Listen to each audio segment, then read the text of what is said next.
Fueled by Donut Country and McDonald's on 1019, 100.5, 1450, WGNSSports.com and BigGTV. And this portion of the Coach's Show is brought to you by Middle Tennessee Electric, serving our community by providing affordable, reliable, and safe electricity online at mte.com. John Dinkins is here with you. I'm on the injured reserve, but I'm faithfully trying to do my job here. And Will Kriesky joins me, the head coach of the Riverdale Warriors. And Coach, it's good to see you. I missed you last week, but I'm glad at least to see you remotely anyway. Yeah. There's a lot of things I want to say right now, but we're on air, John. Wow. I've missed you too. I don't want you to think it was because I was scared. Okay. Yeah, okay. After last time you were here, you got on me pretty good. I hadn't forgot about that. Okay. Well, I guess I'll be out for the rest of the year then till football season's over. Yeah. I had a big win last night over Rockville, and a game I thought you probably knew would be a scary one because they're kind of up and down. I mean, they run hot and cold, and when they're hot, they're really hot. Yeah, Coach Counts is doing a great job. I mean, he's changed the mentality of those players, those coaching staff. What Coach Counts has done in a short period of time is impressive, man. He's changing that culture in that school and that community. And, those kids played hard for 4 quarters. And I told my kids, just like he did I'm glad we played Henry County the last 2 years because that's the style that our kids knew that he was going to bring. Our kids are used to that style. And that game last night was similar to the first game when we played Henry County. So it was a tough physical game and a 4-quarter game, and I'm proud of our kids for finishing the game and keep believing in themselves and keep fighting. There are games around. Sometimes you'll play and you'll go there. They're kind of scary games, and that's one on the schedule. You've got a big game next week, and you can sometimes kids have a tendency to overlook them.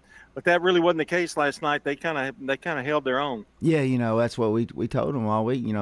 Rockville was needing that win to secure a playoff spot, and we told them that we were going to get their best shot. And I think our kids saw that. And we had a heck of a second quarter. Our kids played really well in the second quarter. Didn't play as great in the third quarter, but was able to finish the game in the fourth quarter. And then we could have punched one in late, took a knee. Kids were moving the ball, and we did what we needed to do to not let them get the ball back in their hands. I want to talk about some players that stood out last night, and a lot of times we talk about the same guys, but Gavin Hampton has really come on, 14 of 25 for 198 yards, 3 touchdowns. He has really kind of gotten into a comfort zone, hadn't he, at quarterback? Yeah, Gavin played really well. He's settling down with all the receivers, and they're doing a great job. And, he got the ball. I mean, he does a good job getting all of them the ball, and Coach Barnes does a good job with the play calling. They all executed well, and, they made mistakes, but they kept trusting each other, and Gavin kept trusting the O-line, stepping up, making plays, and, pocket. And, we ran a option with him, and I'm holding my breath, but, he scampered off and got a good 25-yard run. These teams like Siegel and Rockville and Stewart's Creek, Smyrna, they're all scary. Your defense, though, has really been the most consistent thing, I think, over the whole year. They may give up a touchdown or two, but, I mean, they really know what the stakes are and when it's time to kind of pour the gas on, I guess. Yeah, I was really impressed with them last night. They only gave up 7 points. The other touchdown was a pick six. So Coach Rell and the defensive staff did a great job, and to hold Rockville's offense just to 7, I thought that was pretty impressive. Because they're big up front. They got a good quarterback. The receivers they got some receivers that can run. They were fortunate of getting those Webb kids, and those kids can run. They're fast. They're just like any other Rutherford County kid. And we had to do a good job tackling on the perimeter last night, and I thought the kids did a great job tackling on the perimeter. And then you have to tackle big Paldo. Paldo's a big guy, and I thought the linebackers, safeties did a great job running to him, tackling him, and wrapping him up. And the kids flew around, trusted the calls, and made plays. When we needed a play made, they made the play. The Jacob Vaughn rushed for 61 yards and a TD reception. I know you're pleased with his performance, and you got a couple other kids here too. But when you say spreading the wealth, Gavin is really kind of doing that now. And he's got more than just one receiver. It's really hard to stop you guys. They're coming along, and you just got to keep playing and got to keep trusting each other. And we got other guys in the lineups, behind them that can play too. And so we just got to keep getting better because you have to have depth this time of year. And I told the guys last night, for us to continue to keep playing, you got to have a better second half. I don't feel like we came out and played well in the third quarter, and we got to do a better job of that if you want to have an extended long season. But yeah, again, I'm appreciative, what these receivers and quarterbacks are doing and running backs working together to gain that trust with each other. I got a couple other guys to talk about. Luke Tritch, 2 receptions for 61 yards and a TD, and he just keeps on doing his thing week in, week out. Yeah, Luke took a tough hit up in the middle and came off for a few plays, but then got back in. I thought, for a freshman to take a shot like that and then to, take just a series off and then get in is pretty impressive. What he did. Corbin Reynolds, 4 receptions, 61 yards and a touchdown. Again, another great performance and another go-to guy. Yeah, he did a good job. When his number was called, he made plays, caught the ball and caught a great one. That touchdown play was pretty impressive out of him. And Corbin's a special kid, quiet kid. It just comes to work. Let's talk a little bit about the offensive line, and because that is a strength of any team. And you guys, they seem to have really responded this year and come on, had a tough schedule to begin with, trying to learn and get better and better each week. But they've kind of solidified as well and given Gavin a lot more time to throw the football. Yeah, they're still coming along and they still need to improve and get better. But, after losing LB and, trying to figure out pieces and moving pieces around, and they're slowly getting better. And obviously we need a big night at them next Thursday night. But, they're doing a good job and, giving Gavin those opportunities to make those plays. Will Kriesky is our guest here on the Prentice Salsa Heating and Air Coach's Corner. And Will, there's one thing about Riverdale now that I see. In order to be successful year in, year out, I think your middle school programs and your coaching staff, they have to kind of get the best out of each and every kid. And it seems like you guys really do a good job of molding kids, even if they haven't come from a successful middle school program, to transfer it over to the high school.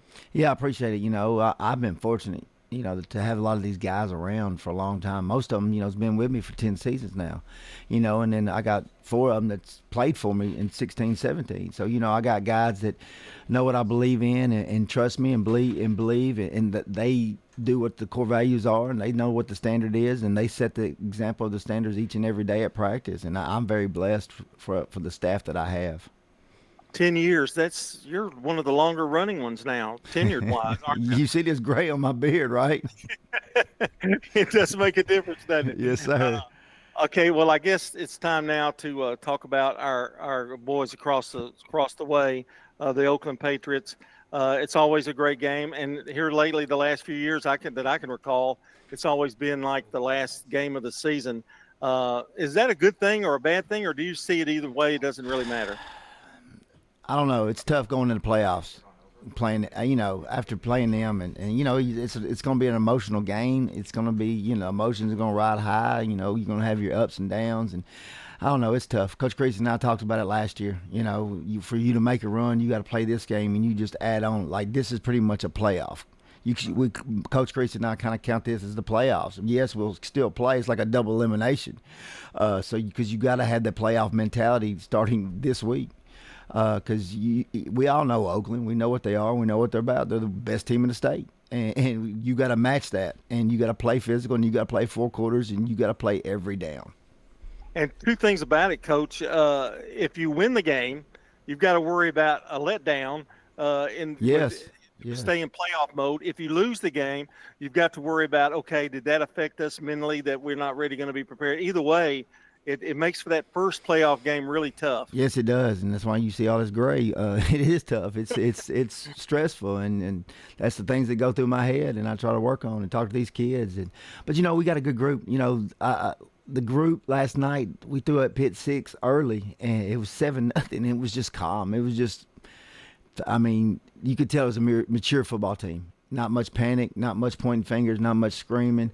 It was just calm, and the kids just come back, responded, and scored a match at 7-7, and then we went up 14-7, then we went up 21-7. So that, I was glad to see us go down 7-0 and then come back and fight and go up 21-7.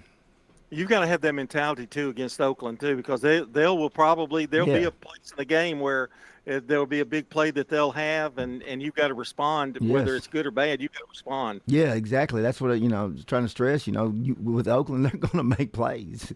They got some of the top players in the state. Joel White, he's unbelievable.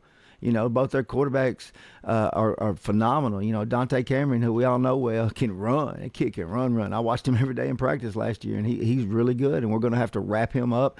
We're going to have to tackle him. We're going to have to run our feet, and we have to be successful. We can't have a bunch of missed tackles next week.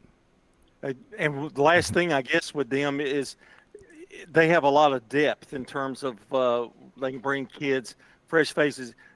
Craig Tudd. We ain't even mentioned Craig Tudd. He's one of the best players in the state, And so, Justice Haggard, I can keep going on and on. So, but it's fun. It's what the rivalry is, man. You got top players in the state playing each other, and that's what Rutherford County football's about.